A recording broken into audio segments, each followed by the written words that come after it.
जी, मेरा नाम विजय है और मैं आप लोगों को कुछ बताना चाहता हूँ। जी, मेरे मुँह के अंदर एक छाला पड़ा था, तो मुझे अंदर से ऐसी फ़ीलिंग आई कि मुझे तो लगता है कि कैंसर हो गया है। मेरे यहाँ एक व्यक्ति की डेथ हो गई थी कैंसर के कारण, तो मुझे भी ऐसा लगा कि ये मुझे भी कैंसर हो गया है और फिर ये विचार मुझे कंटिन्यू परेशान करने लगे थे।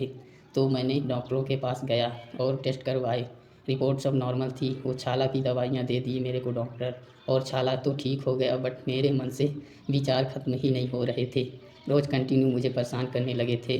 फिर मुझे सर पे एक पेन हुआ, तो मेरे को मूड जो है मेरा एकदम बहुत ही वीकनेस लग रहा था। फिर मैंने डॉक्टरों के पास गया तो उन्होंने दवाइयाँ दी कुछ, लेकिन मूड कुछ भी आराम नहीं आ रहा था। फिर डॉक्टरों ने बोला कि सीटी स्कैन करवाओ। मैंने सीटी स्कैन करवाई, लेकिन उसमें भी नॉर्मल ही आई रिपोर्ट। फिर मैंने मानसिक को डॉक्टरों के पास गया कि सर मुझे ये प्रॉब्लम है, उनसे बताई।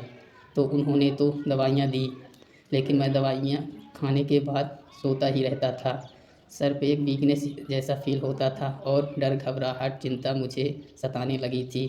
और फिर मैंने यूट्यूब पर वीडियो देखनी शुरू कर दी और फिर मुझे कंटिन्यू विचार वो परेशान करने लगे। मैं बहुत डरने लगा, घर से कहीं बाहर भी नहीं जाता था और घर में ही रहता था। फिर मुझे पैनिक अटैक आने लगे। फिर एक दिन मैं हॉस्पिटल में एडमिट हुआ पैनिक अटैक के कारण।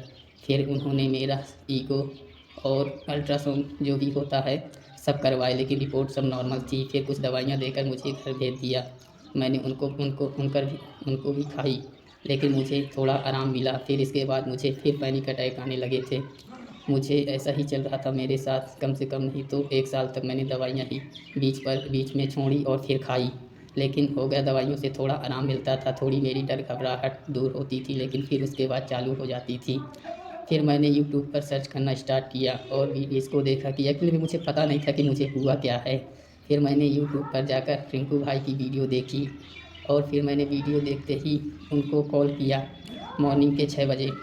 उन्होंने मेरी कॉल रिसीव नहीं की। फिर मैंने उनको 10 बजे कॉल किया, फिर उन्होंने मेरी कॉल उठाई। फिर मैंने उनको अपने सिम्पटम बताए।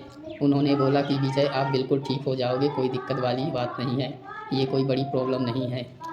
मैंने सोचा कि चलो बढ़िया है, अब रिंकू भाई मुझे ठीक कर देंगे। और फिर उन्होंने जो बोला मैंने वो किया और फिर 2-3 क्लासेस के बाद मुझे आराम आने लगा। फिर इसके बाद मुझे धीरे-धीरे और ज़्यादा आराम आने लगा। आज मैं रिंकू भाई की वजह से 90% ठीक हूँ। आज मैं सबके सामने हँसता हूँ, बोलता हूँ और बताता हूँ। भाई क्या है कि रिंकू भाई ने वो चीज़ सब झेला है, तो उन्हें सब पता है।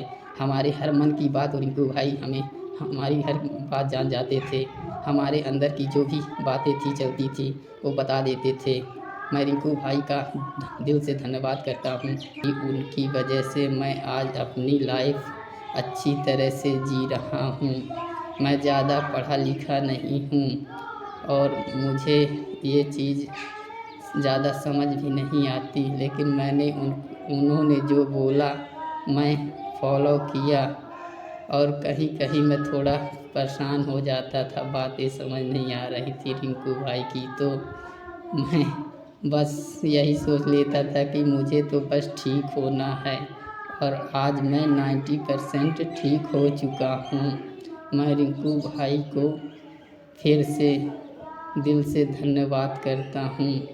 वो मेरे लिए भगवान हैं।